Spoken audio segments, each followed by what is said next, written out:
আসসালামাইকুম। আমি মেকানিক ভাইদের উদ্দেশ্য করে বলছি, বর্তমানে আমাদের অফিসে button stitch needle guide update করা হচ্ছে। আগে যেরকম ছিল এখন এরকম থাকবে না। আমরা ওয়ার্কশপ থেকে এরকমভাবে বানিয়ে নিয়ে আসছি। এটারে আমরা আবার বিপরীত এভাবে ভাঁজ দিয়ে আমরা সুন্দর মতো মেশিনে লাগায় দেওয়া হচ্ছে। কীভাবে লাগায় দেওয়া হইতেছে আমি আপনাদেরকে এই ভিডিওটি ইনশাল্লাহ দিয়ে দিতেছি। আপনারা সম্পূর্ণ ভিডিও দেখবেন। যদি ভালো লাগে অবশ্যই আপনারা আপনাদের অফিসে এই নিডল গার্ডটি লাগাইতে পারেন অডিট জড়িত কারণে। এভাবে ভাইসের মধ্যে আমরা এখানে এতটুক বেঁধে নেব।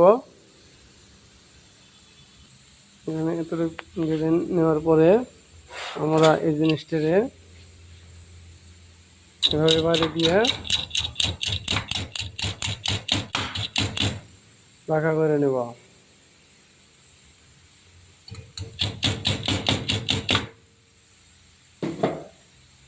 এরপরে আবার আমরা এই মাথাটা এভাবে বাঁকা করে নেব।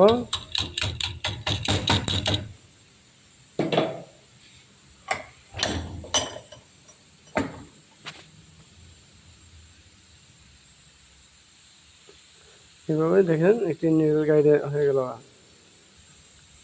আর প্লেন মেশিনের ভিতরে এরকম নিডল গাইড আমরা হাতেও বানাতাম এবং কি অনেক সময় বাইরে থেকে আমরা কিনেও নিয়ে আসতাম, কিনে নিয়ে এসে আমরা এভাবে লাগাতাম। আর এখন আপাতত আমরা ওয়ার্কশপ থেকে আপডেট কোয়ালিটিতে আমরা এইভাবে প্লেন মেশিনের ভিতরে নিডল গাইড লাগাইতেছি। তো আপনারা চাইলে আপনাদের অফিসেও এই সিস্টেমে ওয়ার্কশপ থেকে বানিয়ে লাগাইতে পারেন, যা দীর্ঘমেয়াদী অনেক দিন টেকসই ভাঙবে না। এবং কি এই গাইডটি আপনার অডিটের কাছে অনেক গ্রহণযোগ্যতা লাগছে, তারা পছন্দ করছে। এই গাইডটি হচ্ছে আমাদের ওভারলক মেশিনের রয়েস কাটার রয়েস কাটার গাইড, যা এটি দেওয়ার পরে যাতে কাপড়টা বেশি না কাটতে পারে এই জন্যই এই গাইডটি ব্যবহার করে। এটি একটি পুরাতন মডেল, যা আপনার এটি অনেক জায়গায় ব্যবহার করে। এখন আমাদের অফিসে এটি নতুনভাবে আমরা কাজ করতেছি।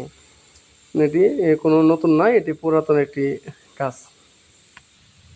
যা এই গাইডটি আমরা বাটন স্টিচ মেশিনে এই থ্রেড গাইডের সাথে যে স্ক্রু আছে এই স্ক্রুর সাথে লাগিয়ে আমরা এই সিস্টেমে লাগাইতেছি।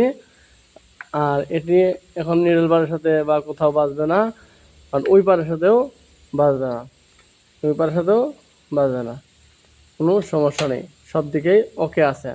আপনারা চাইলে আপনারা এই সিস্টেমে নিডল গাইড লাগাইতে পারেন।